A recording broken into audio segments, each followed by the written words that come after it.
Good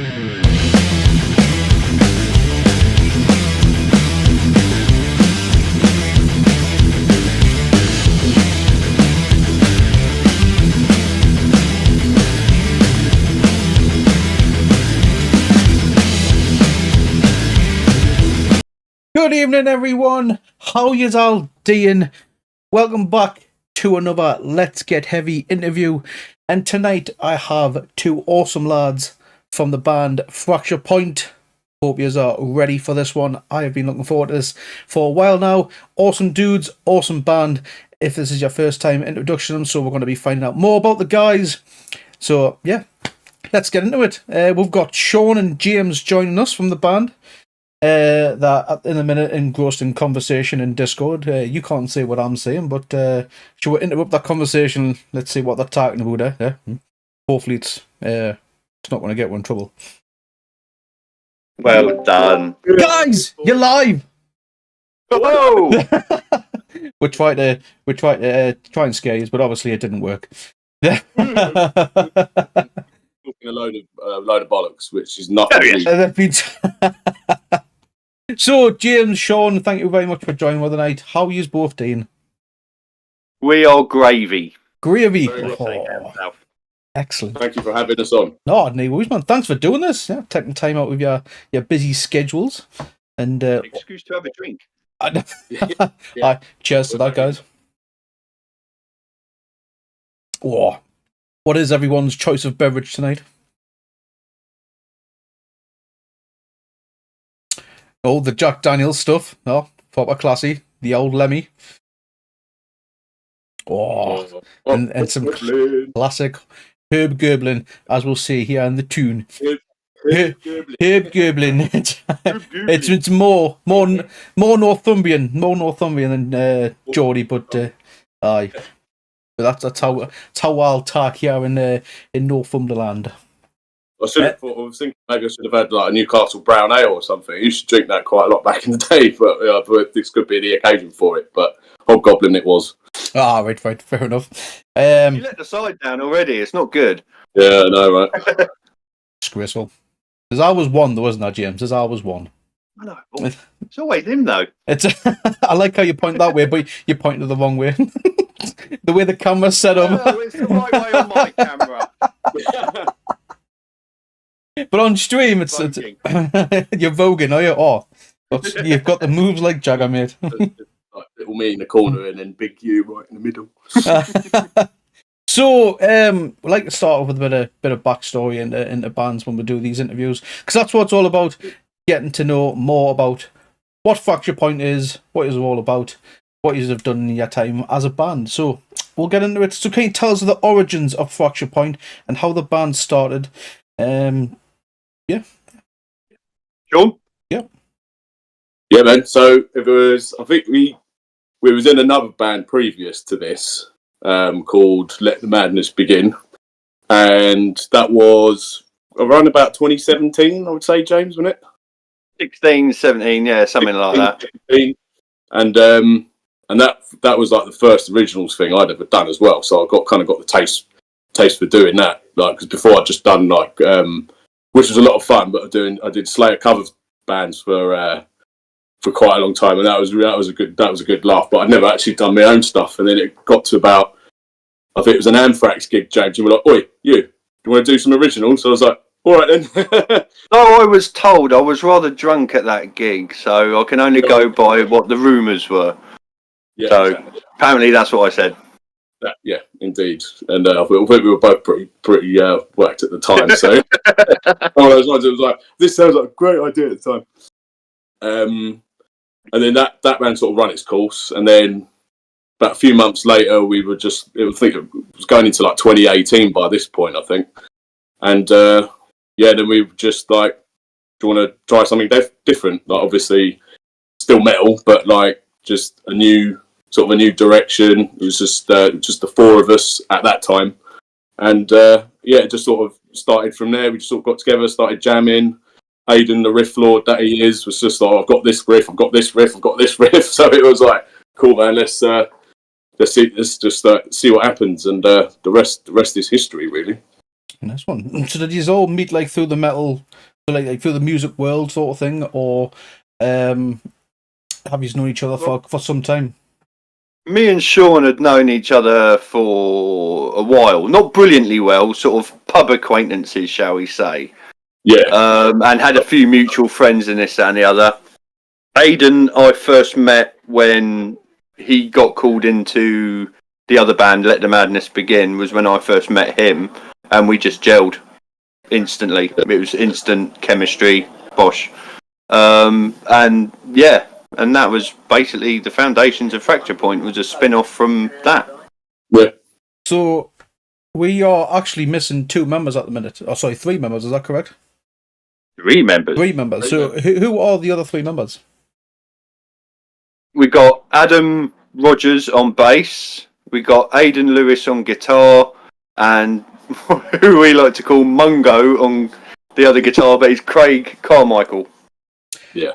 We're going to need some more elaboration on that name, please. Why is the name Mongo? Why not? He gave him the name, and I literally cannot remember why. So something, I don't know. It was just like, that just fits your face. Yeah. Basically, I think it was his profile picture on WhatsApp that done it. I mean, you just look like Mungo or a Mungo, and I just thought, yeah, why not? So yeah. We've all kind of got little nicknames. This kind of goes back to the origin of the band name, because they're accidents that we've done. Yeah, we were all quite accident prone at the beginning. So, like, ironically, at a gig that I wasn't trying to get involved in on the pit, because I'm too old for that shit now. You know what I mean? I'm like on the outside looking in now. I've served my time and wars in that sort of sense. But as I was trying to push someone back into the pit, I misjudged just quite how large he was. And as I was pushing him in, my finger just went crack all the way back, fractured the bone. That it sort of kind of lent itself to the name. Originally, it was kind of just a bit of a joke, but then it did actually break. So it was like, okay. And then something happened with you as well around the time? Me? Yeah. Things are happening to me all the time. I don't know. Yeah. We're just, yeah. It's hard to keep track. Always accident prone. Aidan had a fucking, I say fracture. He had a fucking heart attack about 6 months before we started Fracture Point, and then holy shit. A week later. Yeah. We've all been in sort of like various accidents or like health dilemmas, of which some were our fault and some were not our fault, mostly ours, but like, the heart attack one really was that was Aidan powering through it. I'm assuming he's all right now. Is he? He's on the mend. Oh yeah. Yeah. And it is his birthday today. Oh, happy birthday, lad. How old is he? Have a drink to Aidan. 21. Fucker. He's done. 21, you said, didn't you, early on? Yes, 21 with 46 years experience. plus VAT and tax. Exactly. No, leave him alone. He's not his fault. Bless him. But happy birthday. But it was also your birthday as well, not long ago, Sean. Is that correct? Yeah, 2 days ago, mate. Yeah, you've turned the sweet same age as me, 37. 37. Indeed. Yeah, they were gone. I'm feeling every minute of it now. Just bends. That's all we are apparently. Yeah. I can see Jim's lip reading. Is that you fuck? The youth of today, you disgust me. What's going? Buzzing. So, how long has Fracture Point been a band? It's about 2017, I think. Yeah. No, 2017, 18. I'd say 2018 was when we properly started like jamming. Yeah. Song. Yeah. And then back. What maths has failed me? 5 years. About 5 years, coming on to 6. Yeah. Whoops, wrong button. So how did you fare through the COVID? Out of curiosity, then, lads. Oh. Well, we were rehearsing all previous to COVID, everything else, all ready to gig, and then COVID happened. And all the venues were closing, and then it's just like, we are here, we're ready to unleash this stuff. And No gigs to perform. Yeah.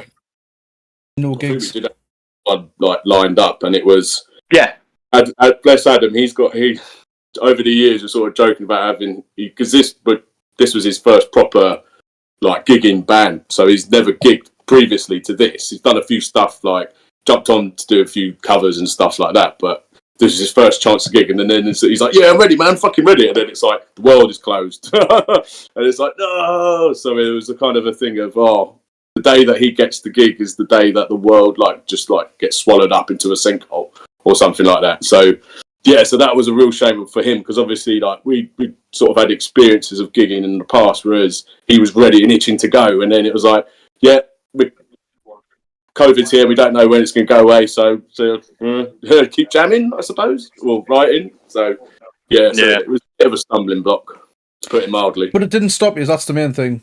Obviously, as soon as everything opened back up, you're obviously getting your songs releasing straight into gigging, I'd imagine as well.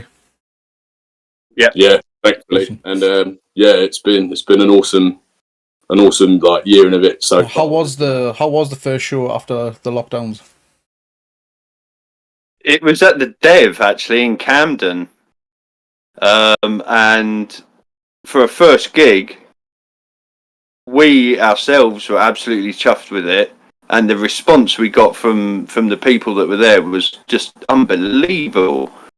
Unbelievable! It was really such an awesome vibe. The Dev, it's a brilliant venue, brilliant little venue. Just, feed off that energy as well, because like if your first gig in a while, or ever in Adam's case, so it's like you're gonna have a bit of jitters and stuff. You don't know how it's gonna go because it's been so long since the last one, and then just to get up there and play, and you get the positive energy from the crowd and the bar staff were sort of jigging along. I was like, oh, this is great, yeah, fuck it, let's do it, because people just wanted to hear live music again.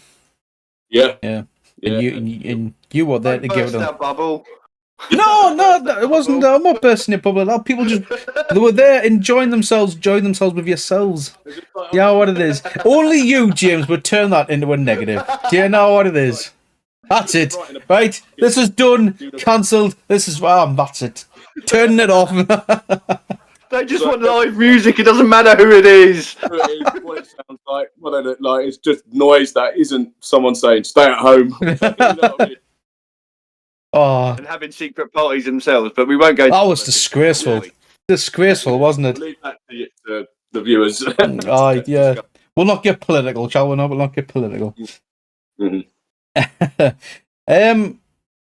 How will you describe your music and what sets you apart from other music bands or metal bands?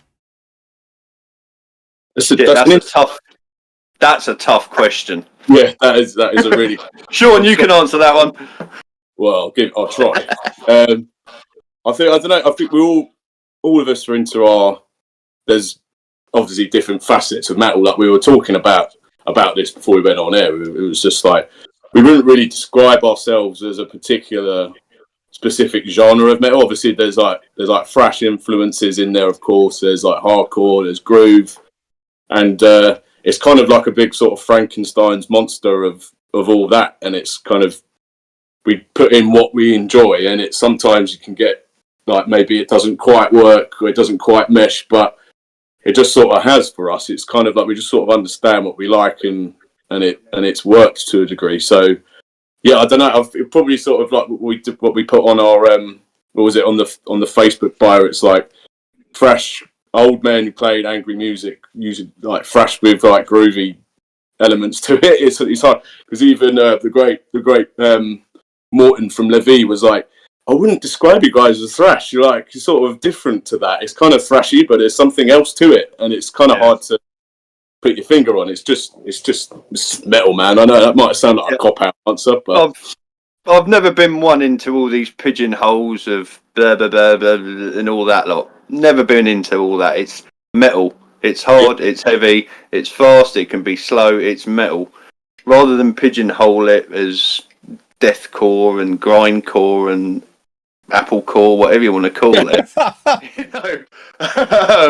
It's metal. At the end of the day, it's metal, and we're all one big family, really. Yep. At the end of the day. Very well said. Very well said, James. Yes, we are. Obviously, me, who can't play a single note to save his life. It's not just the musicians, it's the fans as well. Everyone is just one big happy family. And like I say, on the genres, I couldn't agree more because there's just too many now. It is absolutely just mind-boggling how many different genres, and there's new ones keep coming out as well.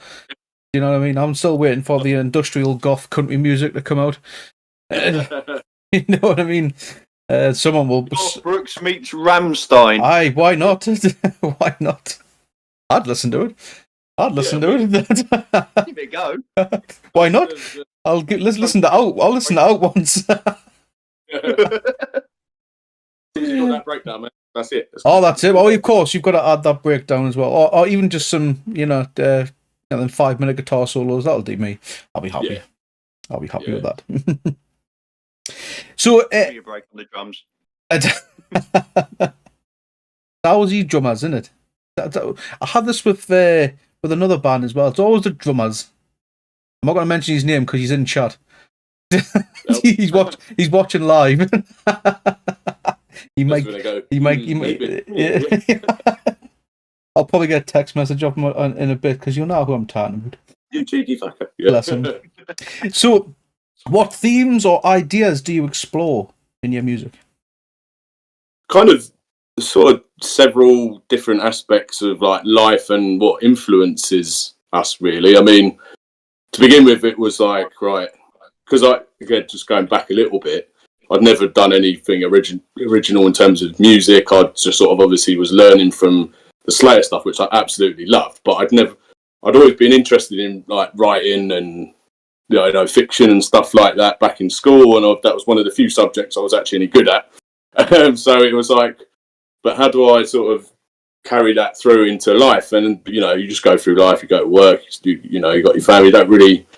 I was sort of just thinking, what am I going to do with this? And then that's when Fracture Point came along, and it was like, oh, right, finally I've got the opportunity to sort of use that creativity in a positive way and to sort of express certain things that we all go through. And it's been for everyone, the last few years have been pretty fucking shit, let's face it. We've had to... No, you're not wrong. You know what I mean? So, so it was just sort of like, what can I draw from? And then it's like, draw from, maybe sort of certain experiences or certain things that are going on in the world without getting too sort of overtly political, like we were just saying. It's just, social commentary or even like nerdy shit as well. Like Symbiosis, for example, is inspired by like Venom and aliens. But then Possession is about...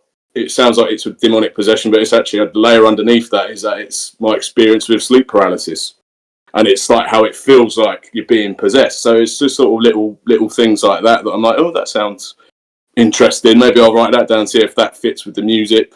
And sort of just the kind of sort of darker aspects of the mind and how you sort of get through the obstacles that are in front of you. It's like Call to Arms is a kind of rallying cry of, right, this world isn't easy.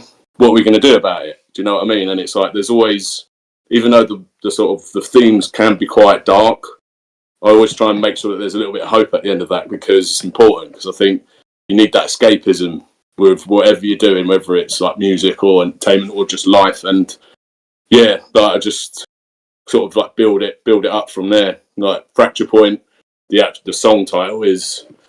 Fracture Point isn't the sort of reaching that sort of fracture point of everything's going to shit. It's like you've got through that, and then the fracture point is breaking through that and saying, fuck you, I'm not going to let this shit get me down. So, it's a sort of a variety of things. It's also sort of a collaborative effort, because then like James and Aidan will put forward ideas about like New Age of Hate, for example, was very much an idea that, that Aidan had the idea of the society commentary and like the things that are going to shit and the downfall, and then James, you had a few ideas of the verses like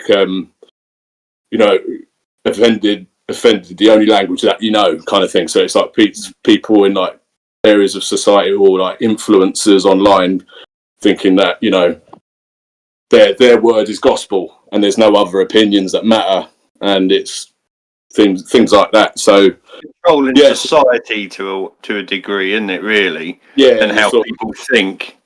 and the kind of narcissism that you find it, and that can be in your own personal life or just in general. So I try to sort of make it applicable for everyone, because we all go through that sort of stuff on a regular basis. And then obviously you've got the nerdy shit, like I said.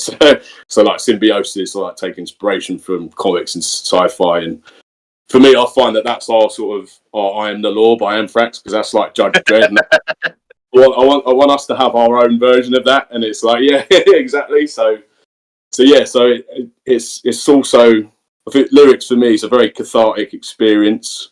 It's like just drawing from personal experiences and then just getting an outlet and fucking just throwing it out there and letting off some steam, and it really fucking helps. It's a really good way of expressing that. So, but also having fun, coping as well.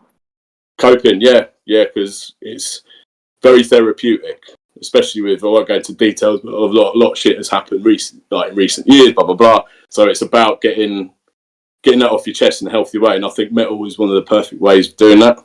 And I'm rambling, so I'll let you carry on. Yeah, James, you're being very quiet. What's your spin on this?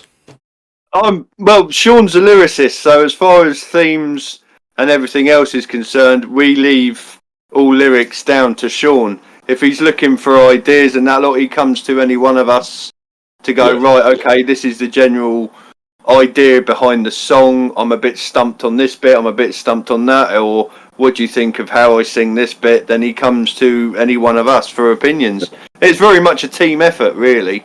We all work really well together, which is, I don't know if it's a rarity. I'm not in any other band, obviously, but I'm assuming that most bands out there have that sort of process of working. Who knows? Yeah. Most bands that I've spoken with, they normally have like 2 or 3 who are like the main contributors into like the writing processes and stuff like that, and the lyrics as well. But it's good that it's good to see as a band that you all kind of chip in with that sort of thing. Yeah, I mean, we've all got our sort of, for want of a better word, designated jobs. Sean does lyrics, I do the drums. Aidan comes up with guitar. Adam makes his own shit up, really, whatever he's feeling. But yeah, it's sort of with modern technology. I'm sounding so fucking old now, aren't I? Modern technology where you can record yourself, send it over to the guitarist. Oh, I've put this drum beat to your riff. What do you think of that? And he either says yay or nay, or work a bit out on this and tips and whatever. And it's all as I said, very much a team effort. So that's why lyrics. I never just say this is what I've written about and this is what it is. I sort of always post it and be like, well, what do you guys think of this? And then most of the time they're like, yeah, man, that's cool. But a lot of the, obviously there's times where like maybe sort of phrase that slightly differently, because I'm still a novice at this shit. Like, you know what I mean? Like, no, I'm learning all the time. There's so many different ways that you can kind of grow. These guys are like, proper musicians. I just sort of shout a bit and hope for the best.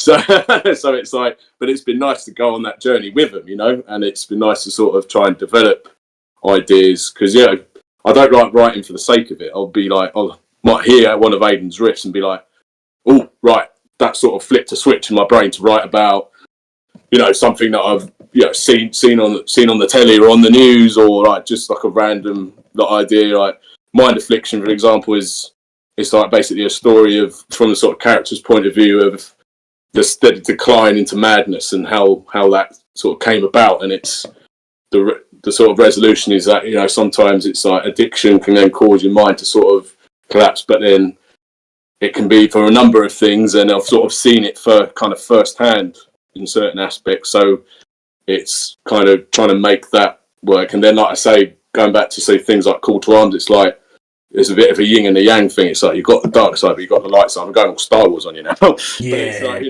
yeah, mate. Go. You can quote Star Wars all day for me, mate.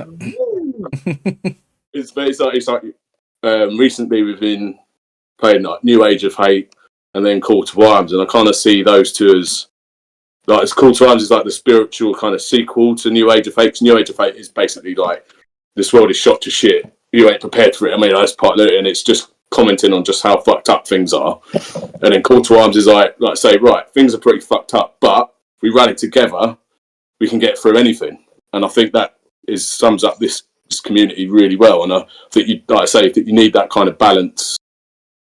And and it's just really fucking fun. You know what I mean? It's just a nice sort of thing to get out there when you're. John, you nearly brought a tear to my eye. That was really sweet. Nearly.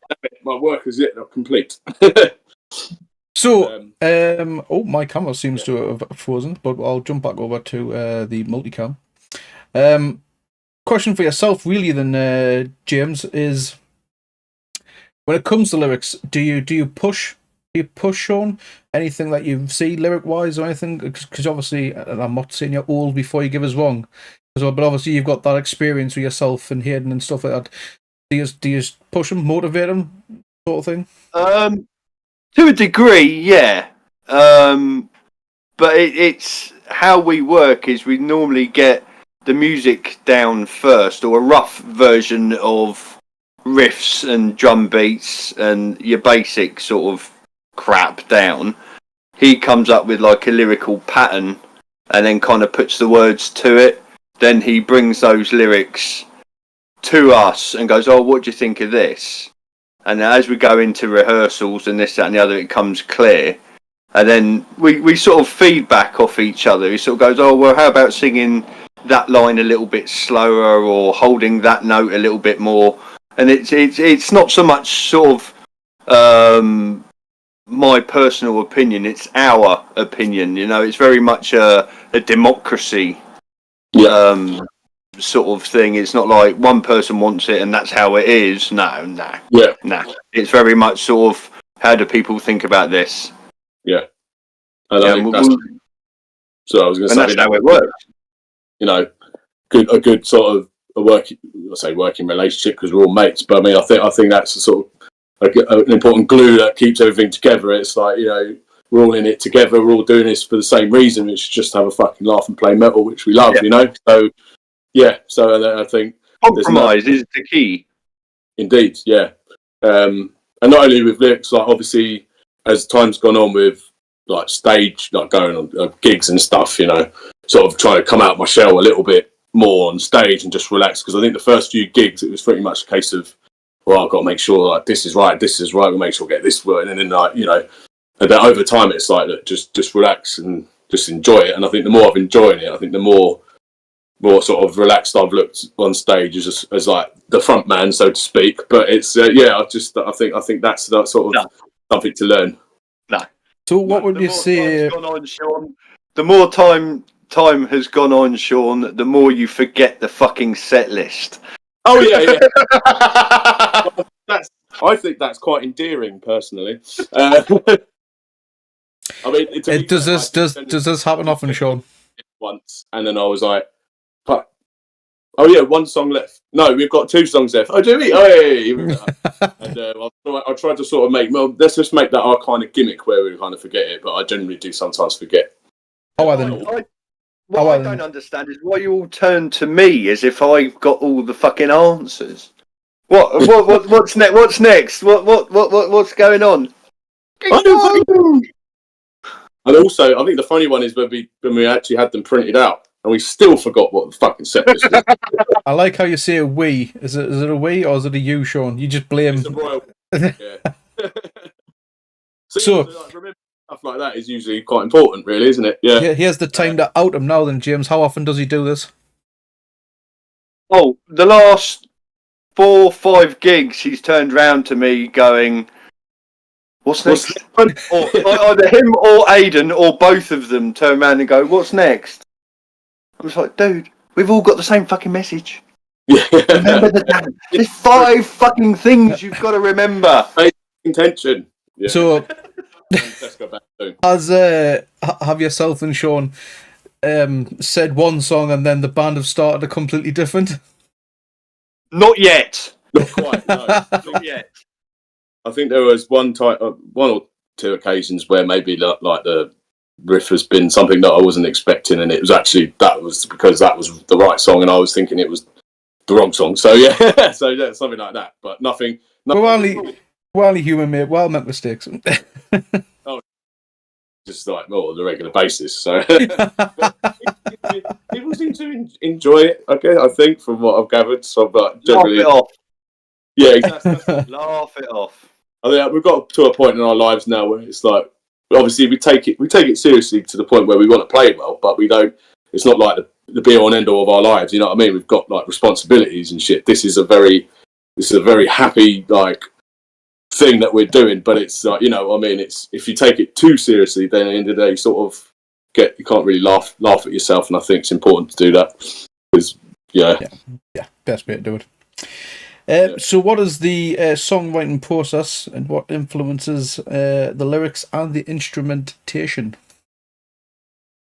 So that's kind of sort of going on the back of what we were talking about in terms of the actual songwriting process. So what usually happens is Aidan will come up with a riff, he'll post that riff, and then we'll be like, yeah, man, that's cool, let's work on that. And then like maybe the next day or a couple of days later, he'll be like, right, I've put together the song. James then sort of follows up with a, like, works out a beat to it, and then the last thing that really happens is the vocal element to it, because it's like, I don't know why I find it. I've got ideas, but I find it difficult to say write a whole song without music. I need to have that kind of music there to sort of fit it to the music, if that makes sense, and sort of chop and change and edit it if I need to. So that's usually how it goes, isn't it? You need the foundations to build the house. Hey, look at that. I'm feeling philosophical. No, well, it's what happens when you have a couple of Jack Daniels and Coke, isn't it? Couple. Yeah. A couple. Well, that's just been tonight. Is that Jesus? All right, fair enough. Someone's had one or too many Lemmys tonight. We're all good. Yeah. And then So, in terms of yep, go on. go on, mate. No, go on, mate. Oh. And then in terms of things, pretty much sort of what I was saying before, it's like whether it's something we've gone through personally that we want to sort of air our grievances out, or if it's, you know, commenting on what's going on in the world, or getting the stuff that influences us from like entertainment, that sort of thing. And again, it's very much like the other day, like Aidan said, he came up with a riff and he was like, the title of it is blah blah blah, and then I've gone, okay, then that gives me something to then work on based on the title.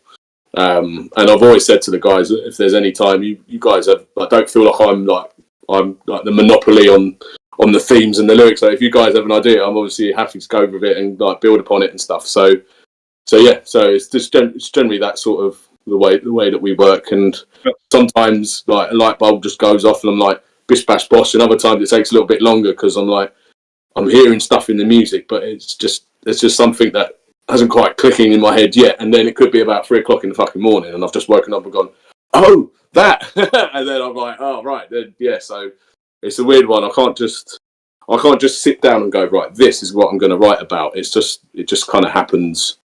It happens like at any time. Do you go very political in your songs? I've noticed, especially here in the northeast, we do tend to go after the Tories a lot. Yeah.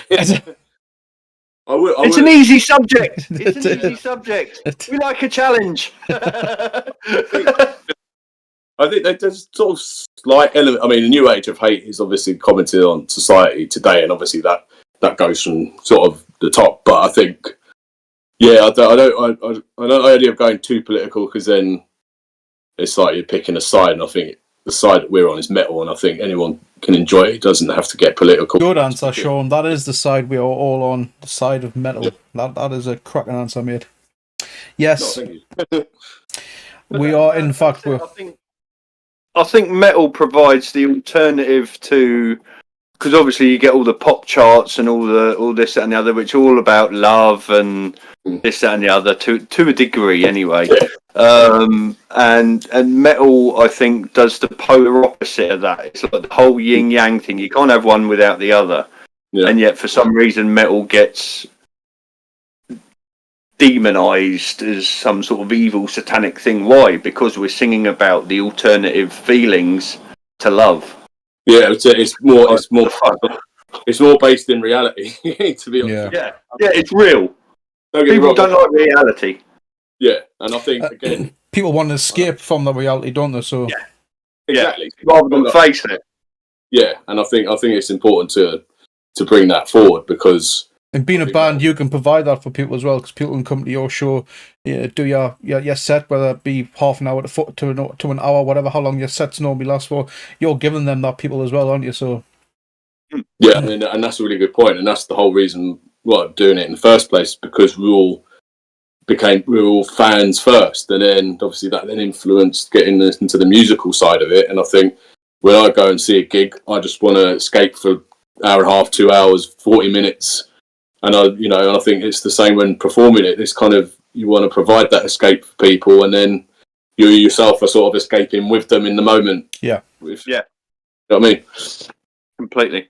Definitely. Very well. Very agreed. Can you tell us of any challenges or obstacles you might have faced as a metal band? Adam. Who's Adam? James, who's Adam? Adam is the bass player. Adam is the bass player, right? So I've noticed with bands, right? Fucking challenge. The drummer's the wind-up merchant, and the bass player gets picked on the most. An absolute disgrace. You know that. It's almost cliche, isn't it? If he was here, he would say, "Oh yeah, man. Well, I'll fucking bring it on myself, didn't I?" So, I mean, very good impression of him, by the way. I think when I interviewed Buzz last year, they call their bass player the new Stead of metal, or the new Stead of Buzz, or whatever it is. I can't remember, but Halberd, they're the same. I believe they picked on. Don't even get me started on those. Don't even get me started on Halberd. Those wankers. Yes. Yeah. Boss, Casey, for fuck's sake, shut up. I love him, really. I really do love him. He is a fucking diamond bloke. Yeah. I cannot agree more. I got to meet him in person at Bloodstock, and what a character. What an absolute character. And Mini Dave Mustaine, as they call him, from Thrash. I forgot to meet him from Bloodstock as well. Met the pair of them together. What a Dan. Yeah, brilliant. The Hetfield wannabe. I got. I didn't say that. I heard Dave Mustaine. Now. Oh fuck! It was I think when I was at Bloodstock, Case was just shouting, "Oh, Dave!" I was like, "Who are you shouting that?" He's like, "It's fucking Mini Dave Mustaine." I was like, "Who the fuck is Mini Dave Mustaine?" And it was Dan from Thrash. So I was like, "Oh, there it is." Right, no, I know who you're talking about. Yeah, yeah. No, the question is, did he have a T-shirt on? Which one? When you met him, Dan. Yes, he did. Then you didn't really meet Dan. That's the thing. You've only really meet Dan when he's had his T-shirt off. Yeah. Oh, right. I mean, I don't understand why he didn't have his T-shirt off, because it was quite warm, but... Who knows? I don't know. It's only stage. It's like you wear, some bands wear costumes, other bands take their clothes off, and he's the latter. So that's it. Yeah. To be fair, we've got the same with one of. It's only from the waist up that he takes his clothes off, so it's all good. We've got the same with one of our bands in our local scene, Collapse of Colour. Guaranteed, every show, T-shirts off. Doesn't matter what time of year it is, the shirt is off. And our good friend, who does a lot of the photographers, Kearns, I don't think he's here tonight at the minute, but he messaged us. He says, "I've got so many pictures of Evan's nipples, it's unreal." They're like 9-inch nails. We get to the point, you just twist them a little bit. Just a little bit. Just I was like, that's not something I really need to know, to be honest with you, but yeah. No. It is the open metal community, isn't it? Yeah. It is. Except one, except all. Yes, exactly. So, how has your music evolved, and what can fans expect from future releases? Songs have got longer. About 2 minutes longer. 2 minutes longer. So, eventually, we're going to go Machine Head or Metallica style, where songs last like 8 and 9 minutes. We were joking. We pre-planned this one before. Yeah, before you went off for about 10 minutes, we were like, right, with this evolved music thing, so we'll just say or just say, yeah, the song's longer, and just keep a straight face. And we couldn't do it. So I mean, it's partly true. It's partly true, but Partly true. Yeah, Partly true, right? So, but so are you going to go that full length eventually of adding 2 minutes every? Because like some songs are getting quite ridiculously long now. Do you not agree? Yeah. Oh yeah, absolutely. Yeah, I think if you tell it in however if it's a 3-minute song or if it's a 5-minute song, I don't think it's necessary to go too long, because in this day and age with like attention spans and stuff like that, you really want to sort of get it sort of done and to the point, but with going by that, you're going by Napalm Death with Scum. Well, yeah, that's Scum. That's an absolute classic song, though, isn't it? Yeah. Well, necrophobic. Yeah, absolute classic.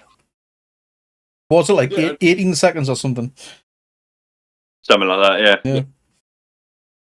Yeah, I think first EP, it's obviously listening back now, still enjoy those songs, but I think since like when we did Symbiosis, New Age of Hate, just seems those songs just sound a bit more dynamic and a bit more powerful. Do you know what I mean? Like, I don't know. I think Aiden's riffs have got better as time has gone on as well, and I don't know.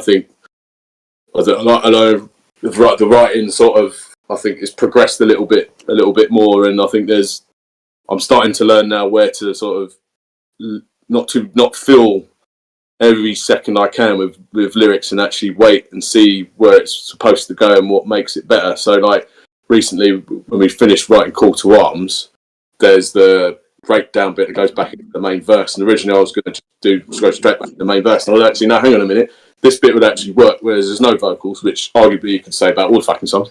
But it's like, but I thought, actually, no, there's a bit where this needs just like a fucking nice headbanging along to the riff section with no vocals, and I think that worked. So I think it's just about little tweaks here and there to sort of make things more accommodating. And yeah, I think we've gone from just quite fast, but also groovy as well. And it's an ongoing process, shall we say? But yeah. So I have to quote here: everything over 2 minutes in pop music for people with Volkswagens. Yeah, that sounds good. That's a quote from our live viewers. Oh man, I completely agree. That's great. Get in.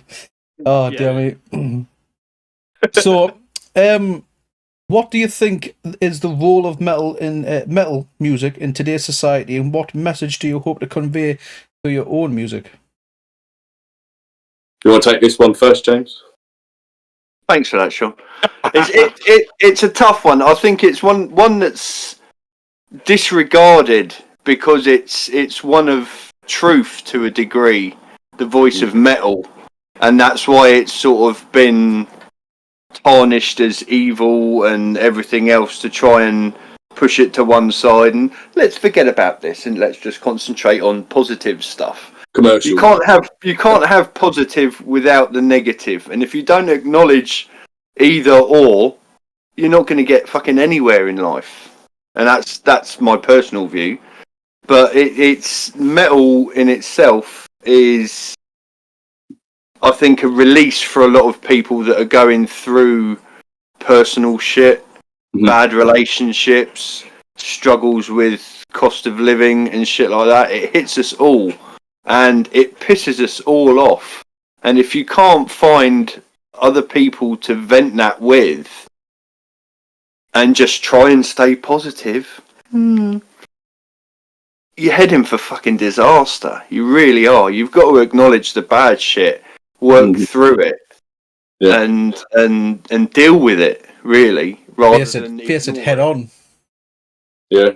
And I think that's what it's always been about. And I think, if anything, it's sort of multiplying into even more of that sort of kind of, I don't want to sound cliche, but it is anti-establishment.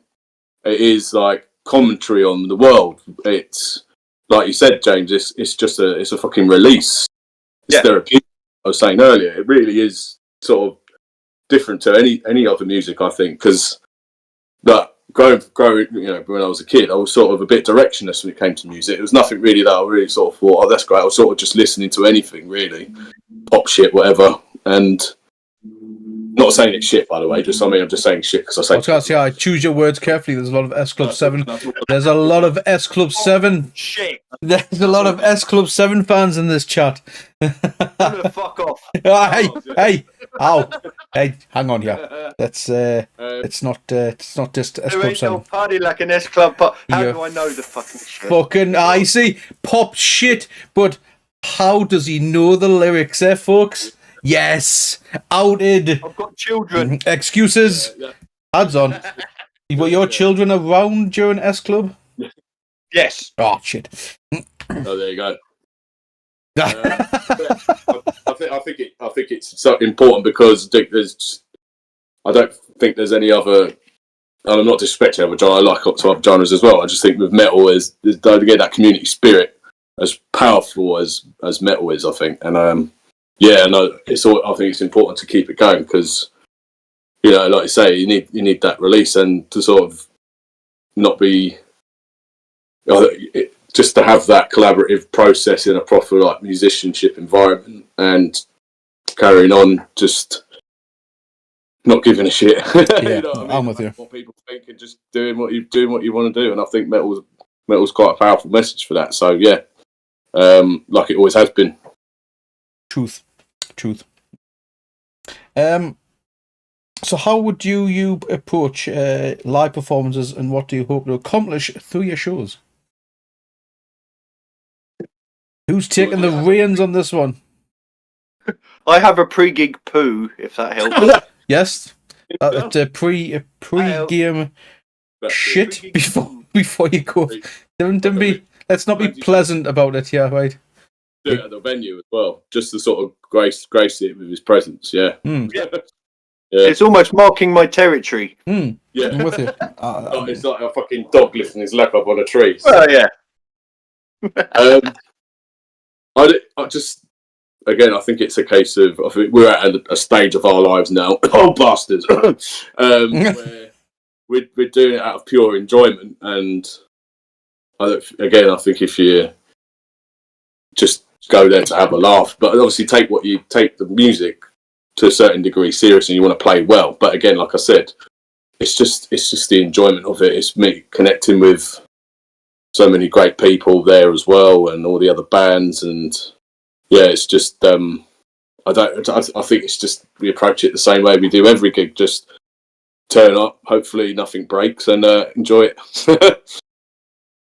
Yeah, nice one. It's basically you turn up, you do the best you can. The best thing for me is meeting the people that turn up to the gig and meeting the other bands.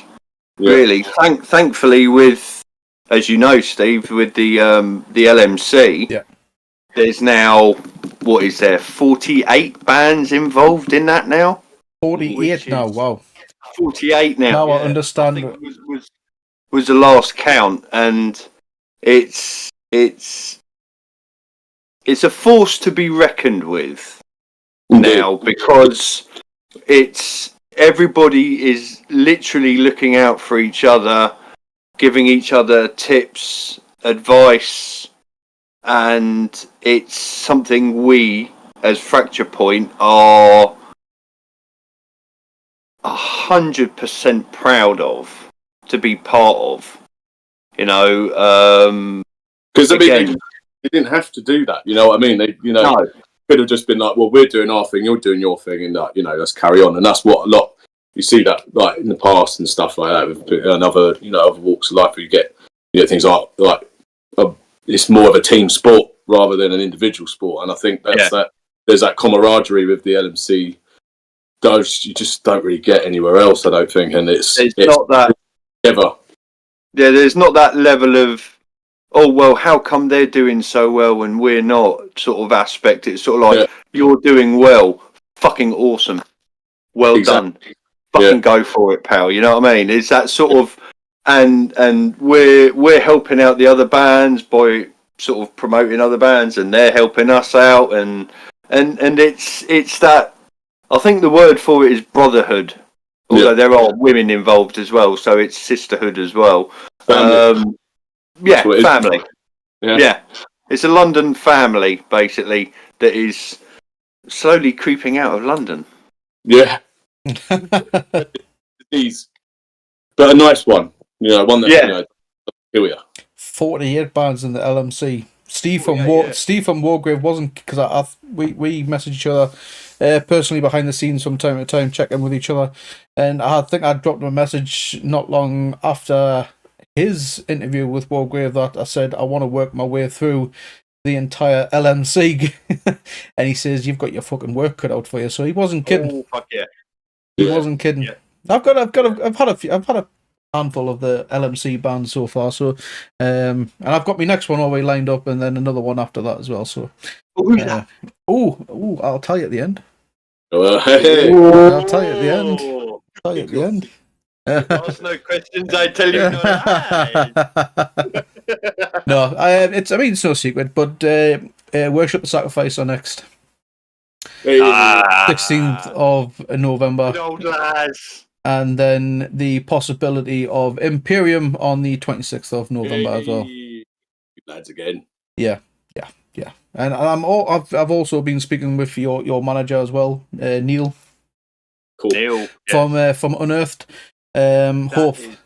Hopefully that was down to Steve Brill from Wargrave actually. Yeah. That we got the Unearthed signed with us, or we signed with them, however you want to put it. He sort of met Neil and sort of said, "Oh, you want to check these guys' fracture point out, this, that, and the other." And apparently, don't quote me here, Neil sort of said, "Well, would they want to work with me?" So I got talking with Neil, and Neil got talking with me, and about 4 or 5 months ago now, was it? Yeah, something like that.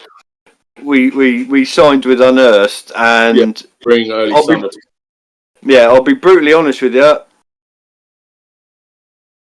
dude. The fucking guy's a legend. I've messaged him. We've been speaking to him as well. So fucking much. Yeah, he's a top man. He is a top banana. He really is, and getting us gigs. This gig. I'm like, holy shit! I'm not used to this. What's going on here? You know what I mean? We've gone from like, I haven't got any annual leave left. Yeah, actually, to be fair, that was a thing. It was like, oh shit, just checking my holiday. Oh fuck, I've only got 17 hours left, so I better wait until next year. But it's a good problem to have, though. It is. Yeah. Without a shadow of a doubt. Oh, definitely. I'm also hoping to hopefully persuade himself and maybe Liam to do an interview with us. That's not even not even a band, and just get like from a managerial point of view. Fingers crossed. Hopefully, he and Liam would like to come and sit down with us sometime. Like I say, I've put the idea out there to Neil, so hopefully we'll see how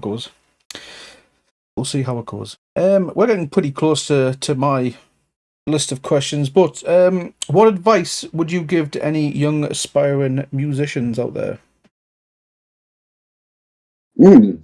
Keep plugging away, because we're not young, but like as in like when we started this quite late on in life, but I'd advise the same process. It's just persist. About persist and consist. It's consistency and persistence, and that honestly just keep doing it, just jamming, even if you think, oh shit, this when are we ever going to gig, but you will, and when you get there you'll get the taste for it, you'll get the support, because there's so much support out there for bands, for gigs. It's just unfucking believable. So as we've realised, especially in the last stuff with the LMC as we're going, and with the Relentless Aggression lot as well, with Neanderthal and stuff, they've been really fucking helpful as well. They've been a great bunch of lads. Neanderthal fucking awesome. Yeah. They are such a nice bunch of lads, and their music is fucking brutal. Yeah. It is heavy as fuck, and it's great. And I've known Alec a long time. He's like a great dude, and it's surreal, like doing these gigs with him. Because when I first started getting into metal, I was watching him with an old band. I was like, fucking hell, yeah, I want to do that. And now, years down the line, because I'm best mates with his little brother, and it's like oh fucking hell, I'm now doing a gig with your brother. This is mental. You know what I mean? It's just like, yeah, surreal almost. So those guys are Spewy and that they're fucking top bunch of boys. So Spewy, if anybody out there sees Neanderthal, their bass player Andy Spewings, give him a cuddle. He is an excellent hugger. he's very good. He is very good at hugging. Give him a cuddle. You hear that, folks? Words from James, the drummer of Fracture Point. If you see him, give him a hug. Give him a big old squeeze. I'm pimping him out. Maybe a little rib tickle as well. Yeah, man. And my little advice as well for people is basically just don't be a dick. Be respectful. Well, that as well. Yeah. That. Yeah. Because all it takes is one member as well. Because remember, one member, if whatever you say or do affects the entire band at the end of the day, doesn't it? So yeah, my little advice: don't be a dick. Yeah, that's a good life lesson to go by, really. Pretty much, yeah. Adam, don't be a dick. So we're getting to the proper questions now, here, guys. Are you ready? Because this is coming to what the live viewers have got for us. So I'm turning it over to you guys in the live chat. If you've got a question for the band, please use the redemption points. While we'll wait for people to type. What's your little thoughts on because like how a lot of mainstream bands they're not doing albums, or they're just going to focus on singles now. Slipknot's come out and said it. What's your thoughts on this? Do you think it's a good move, or do you prefer the still album? I personally prefer the album, but I fully understand why bands are going for the singles and the EPs sort of thing, because as Sean touched on earlier on, it's sort of attention span. With the likes of TikTok and that lot taking off, people's attention span has drastically reduced. And unfortunately, you need to get people's attention within the first 5-10 seconds of something. And albums nowadays, with the likes of downloads, people download the songs and like the songs as opposed to the album as a whole. You know, and it's being an old fucker as I am, going back to pre-internet days. Believe it or not, you know what I mean? It's one of those. As I was talking to Sean earlier on, it's sort of like I remember going down to the likes of Woolworths and Al Price and picking up fucking Machine Head's fucking Burn My Eyes in 1994. You know, and it's sort of going down and reading through the lyrics on the inlay card and memorizing it all, writing it all out, and figuring out who wrote the songs, who wrote the guitar solos, and paying attention to all the little sort of nickety things. And it's sort of like that has all gone now with the likes of download, which is a bad thing. Yeah. It's taken something away from the music that people just listen to, like the first 5, 10, 15 seconds and go and judge it on that. Mm-hmm. And it's sort of like, hang on a minute, give it a bit more, and it's just gone. That's another, going back to like what I would give in terms of advice for, like, you know, budding musicians is listen to the music, watch the bands, just consume everything, because not only are you supporting the band, but you're also learning yourself as well, and you're picking up things that you can then give back. So yeah, I totally agree. It's like, because like you said, James, you're just listening to the first few seconds. It's the same thing with like YouTube. Like if you don't, you know, with algorithms and stuff now, it's like if you don't get them within the first 5 seconds, generally it's like, right, next video, and so just watch everything. Watch as much as you can, listen as much as you can, and watch as many new bands, and just give back. Nice one. So we've got quite a bunch of questions here now, guys, coming in. Oh, fuck. Are you ready? Ready. Starting off with Metalhead83. Which band member snores the loudest? Me! Straight away. Well, you might say that. Oh, okay. But my mate Matt, who, you know, when we went to our friend's wedding recently, we was in Lithuania, and there was basically, we were in a sort of like a shared accommodation thing. So we were all like about 8 of us sleeping in the same room. And apparently my snoring was of foghorn quality, express train quality, and the fact that he actually kicked me and I still didn't feel it and carried on snoring. So you'd probably say me, but you carry on. But you were under the influence of much alcohol. Yeah, true. Yeah. That's my. For me, I don't need alcohol to sneeze. To sneeze? Fuck. To snore. I've got my missus that I keep up on an hourly basis. And she reminds me on an hourly basis. We'll give you that one then. Nice one. Nope, my Although I don't know about Adam and Aidan because I've never shared a room with them. Yet. Yeah. And Aidan will maintain that he never will either. No, yes. I want my fucking room, fuck you lot. He likes the premiering breakfast. To be fair, so do I. But, yeah. It was good. Double question, because same person's asked the same one. What is your Greg's order? Hey. What time of day? Yeah, it depends. Oh, well. Kearns, bloody randomer, what time of day? Are we talking breakfast time? Or are we talking after 10:30, 11 o'clock when they stop serving the bacon and sausage baguettes? Yeah, because the trouble is... a clue there. It depends also... depends on the lunch time. Like if I'm at work and I get a late lunch, I'll go in there and there's fuck all. Oh, so Kearns has gone lunch, bloody randomer's gone breakfast. Oh, well, breakfast, I'd have to go bacon and sausage baguette. Yeah. With a cappuccino and an apple Danish. I would probably go with the bacon roll with a Lucozade and those. What was that thing I had the other day? It was like a pink icing donut thingy. Yeah, that. Curly bun. Yeah, something like that. And for lunch, was that lunch? Was that breakfast? Yeah, that's breakfast. And lunch and breakfast. And then lunch, I usually now go for the pepperoni pizza slice. Mr. Bargains, have you got a venue or place you dream of playing at? Ooh, I would love to do the Underworld. Realistically or Dream World? Realistically, potentially the Underworld. I'll have to agree with Sean on that one. Dream World.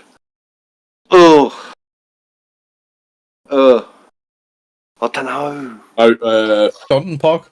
I would say the O2, but it's too commercial. Yeah. Brixton. I'd have to say Brixton. Yeah, Brixton would be good. Brixton and Underworld. Brixton would have to be purely for sentimental reason, because that's where I had my first gig, as in been to my first gig. And yeah, it holds a lots of memories for me, does Brixton Academy. Mm-hmm. So I'd love to play there. Yeah. Doubtful, but who knows? Hey, never say never, mate. Never say never. Bags for Dice, guilty pleasure song. Guilty pleasure song. You already know. Non-metal. No, well, any. What's your guilty pleasure? What song, if you told your friends, is probably gonna, might like get you some stick. The one that instantly pops to my mind is Lewis Capaldi and Bruises. I'm going to get shot down in flames for this, aren't I? Mm-hmm. Yes, you are, Ned. Yes, you are. Lyrically, it's fucking brilliant, and I will stand my ground on that. Oh, well, Sean. Bollocks to you. I don't know. Probably something. Embarrass yourself. Yeah. ABBA. Yeah. Well, you are the dancing queen, Sean. I was not quite like that. it's not that of much of a guilty pleasure, I guess, because a lot of people quite like ABBA, didn't they? Probably something like Supersonic by Oasis. Oh, I do. Oh, Jimmy Neal. Name like a bit Jimmy Neal. Rock some crocodile shoes. Oh, just the absolute. That's the same look I get off my wife. Just disappointing look. That's on his face. just. For some reason, I was expecting Fog on the Tyne. Fog on the Tyne. Oh, wait a minute. I can't think. If we're gonna go on, like, might as well go on Mark Knopfler then. It's gone YI man, which is my technically my intro to these streams. Anyway, you know it. Back to Metalhead 83. Ones out. I can't think of. I think if something came on, I'll probably be back. Yeah, so back to Metalhead 83. Do you have any unusual or impossible to reproduce sounds on your records? If so, how do you create them, in the studio or live? Come again? So do you have any unusual sounds? So like maybe like some synth noises in the backgrounds of any of your songs. Some that sounds a bit eerie, maybe. You know how you get them Slipknot intros. The thing at the end of Mind Affliction, where right at the very end, it's like can't escape the Mind Affliction, and then Nick's kind of done that. Kind of, yeah. I think if I tried to recreate that, it'd sound like I'm shitting myself. So probably not. But yeah, probably that. I mean, try and keep it the same live as we have recording it. Really. I mean, I think with regards to that, it's if you can't with certain sounds and effects and that lot, if you can't replicate it live, then to a degree, what's the point of doing it? To a degree. Yeah. You know what I mean? Because obviously people are hearing it on the CD or downloading it and this and the other, and then when they see you live, they're not hearing it and they're going, well, what the fuck? So I was going to just about to say, some bands will you have like a laptop which maybe play with some of them. So I was just about to say what you see. So live is live to you. There's no like anything, no backtrack sort of thing. So. Very much so, because I've played many gigs with bands that use the laptops and backing tracks and this, that, and the other, and fair dues to them if that's how they want to do that's their thing. For us, no, because I think it's because we're old fuckers.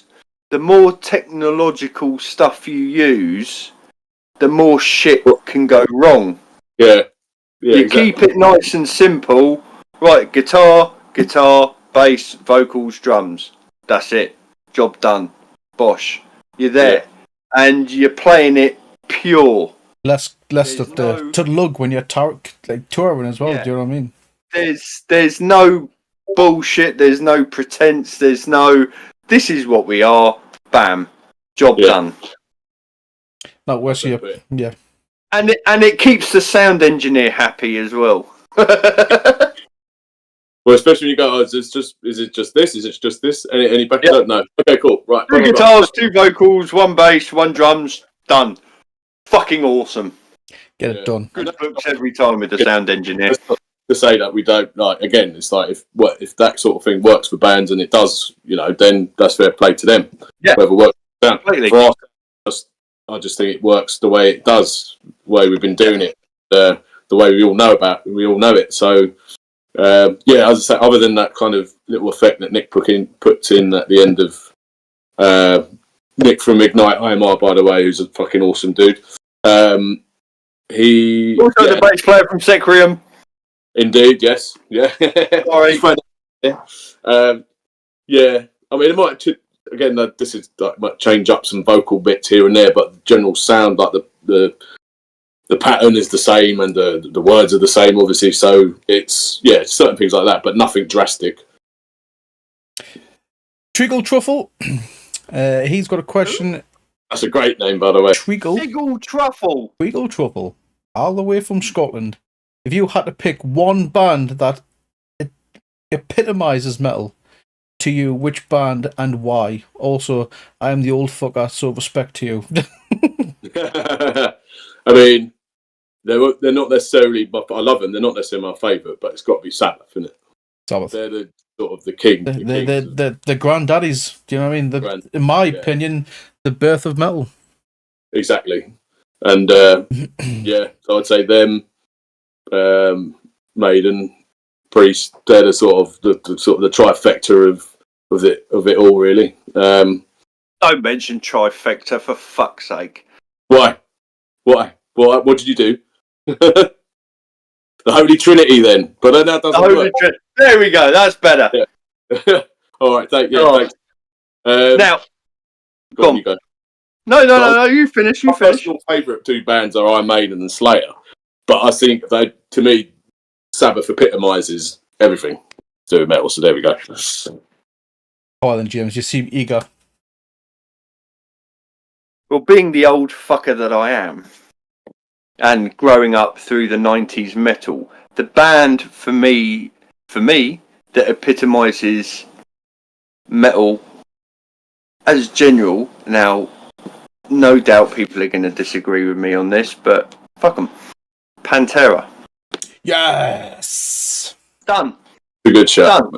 Done. Not the tribute to Pantera that's currently touring now.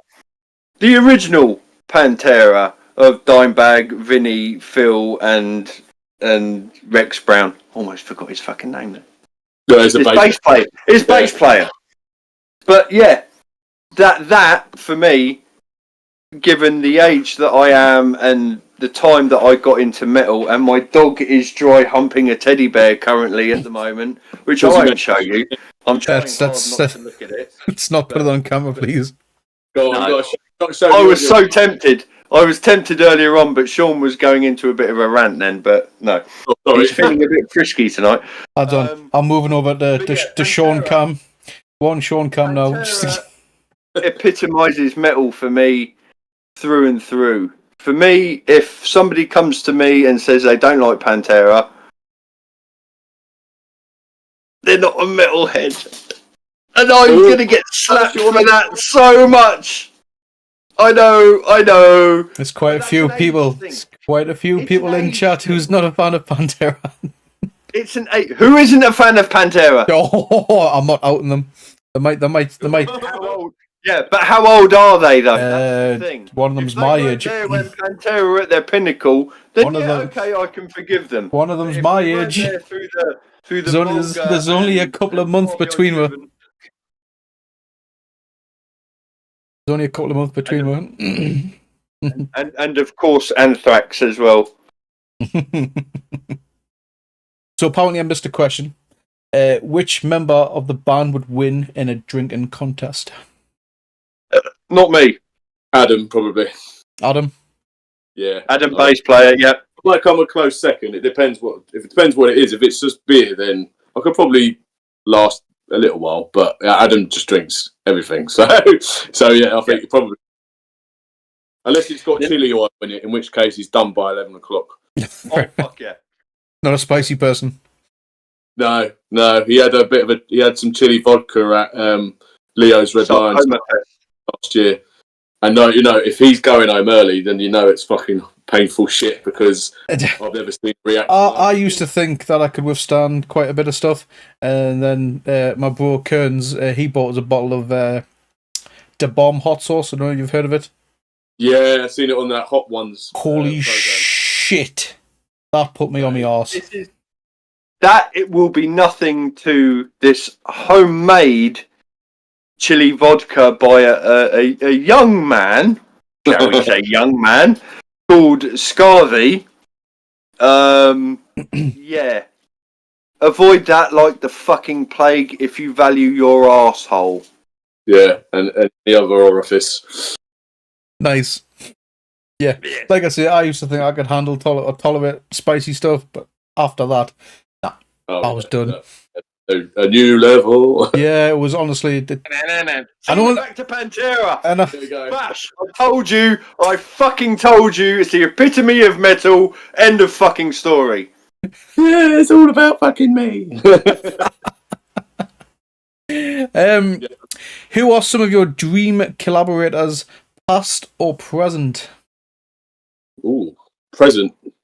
Present's got to be pick your pick from the LMC or the Relentless Aggression lot. In terms of Who we want to play with? Yeah, past, present, dream. You know, like who'd like to open for or have them support you, sort of thing. Who? Or even have them on a song.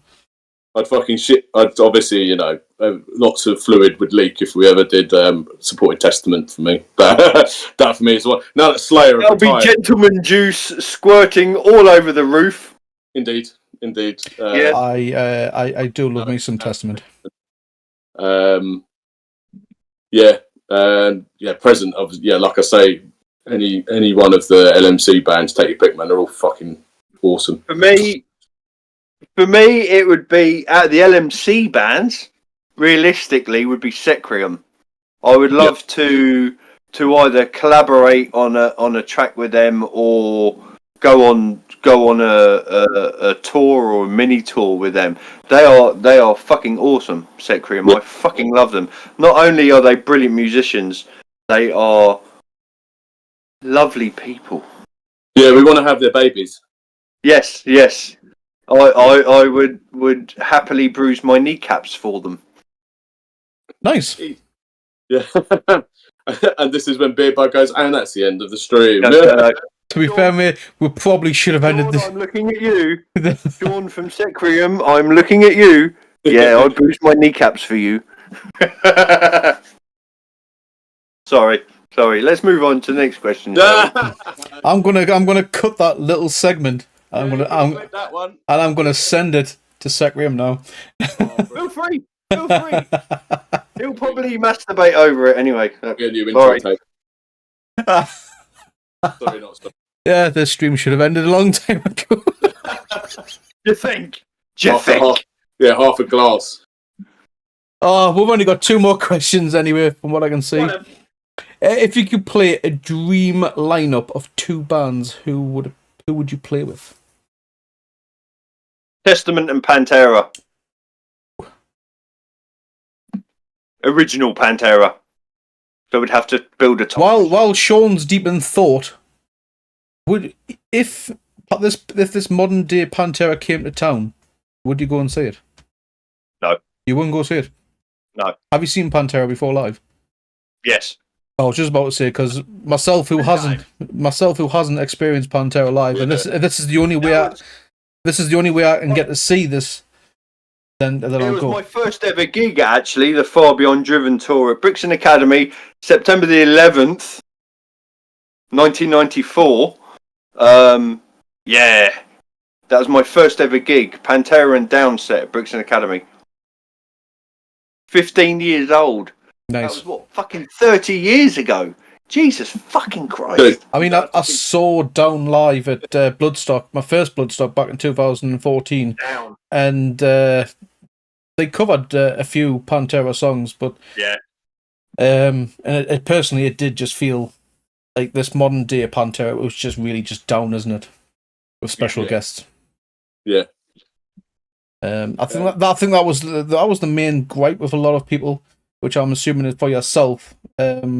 James, correct us if I'm wrong, but it's the reason that people are upset with it is because it's under the Pantera name. Yeah. Yeah. Yeah, I think it's sort of monopolising on the Pantera name, but not really being Pantera, because those of a certain age would have been able to see Pantera when they were Pantera, if you know what I mean. Obviously, people that haven't, that like Pantera now, that have missed out on the original sort of thing, much the same as Led Zeppelin fans and this and that. I would love to have seen Led Zeppelin. See, I was getting into metal around the split of Pantera. And then obviously it was Generation gap, mate. It was generation gap. Damn it! All right, rub it in. Fuck off.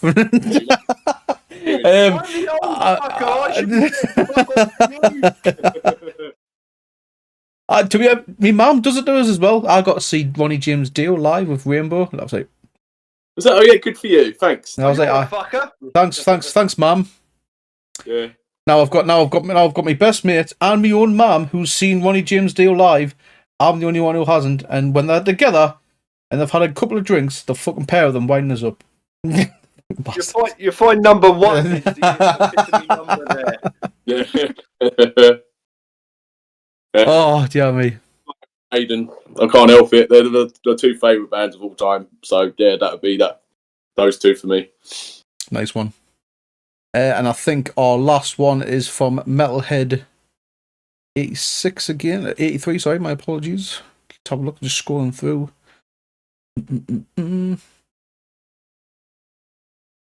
Oh, no, it's not. My apologies. It's from Forza. Which country haven't you been to? And would you love to still visit or play? Well, we haven't been abroad to play anywhere yet. But I would. Have you played Scotland? No. So that'd be not good. Yet. Wales? Yeah.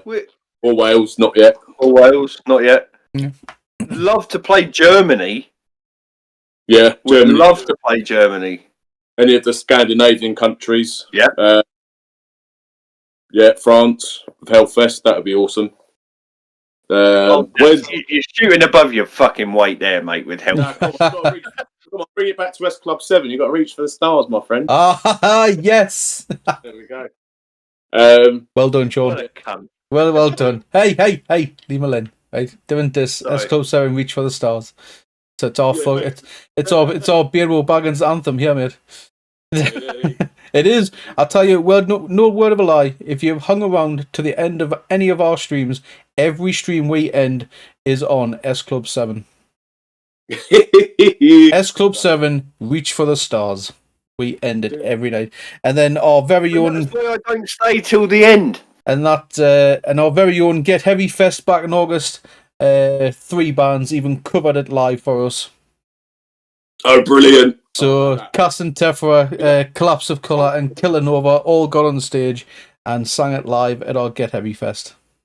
That sounds like a challenge, Sean. To me, Yeah. That sounds like a fucking challenge. Well, we keep talking about doing covers, and it's like, yeah, let's There we go. Reach for the Stars by S Club 7. Yeah. We're going to thrash that motherfucker up. Do it. Yeah, do it. I'd be up for that, you know. providing we get to play Get Heavy Fest. There we go. Oh, how that's 2024 lineup's already booked. It's already full. I'm sorry. No worries. I haven't announced the other bands yet. We've got an announcement for bands on the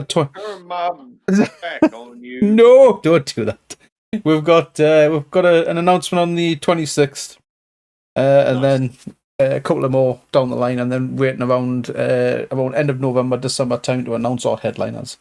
But yeah, cool, this year's unfortunately is completely booked. But hopefully, I'm hoping to book a show in April. So if you're available, maybe it's down the line. April. Keep me posted, man. Yeah, I mean, I think we're quite busy in April, but yeah, fuck it. Yeah, man.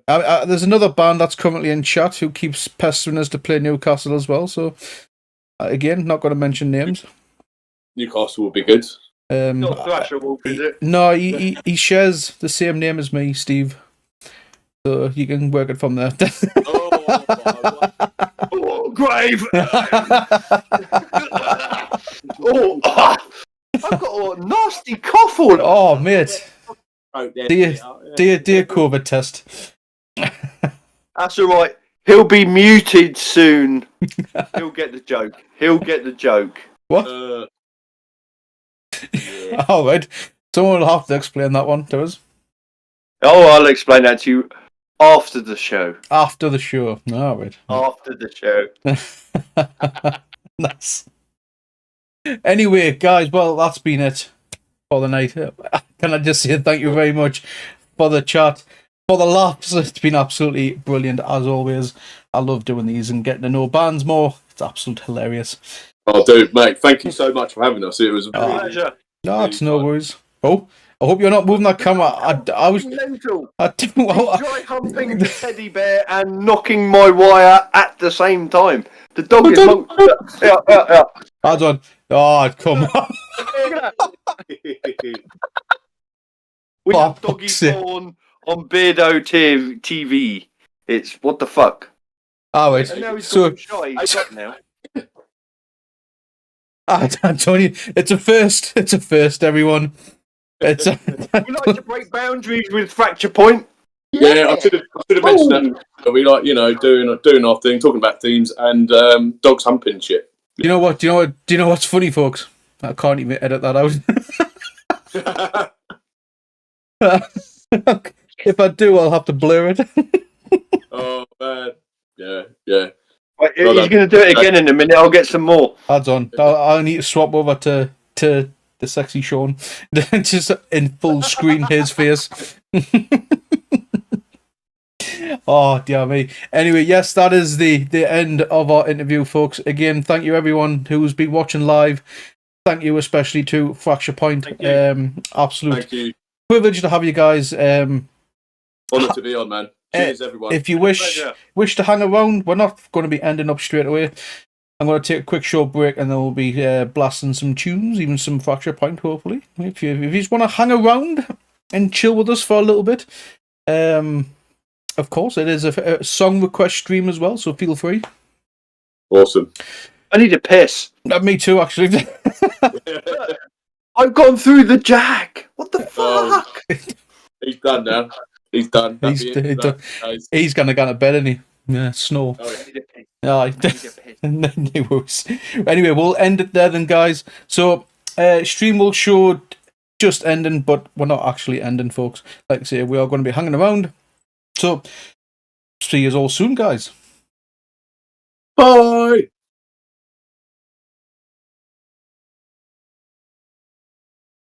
Have we gone?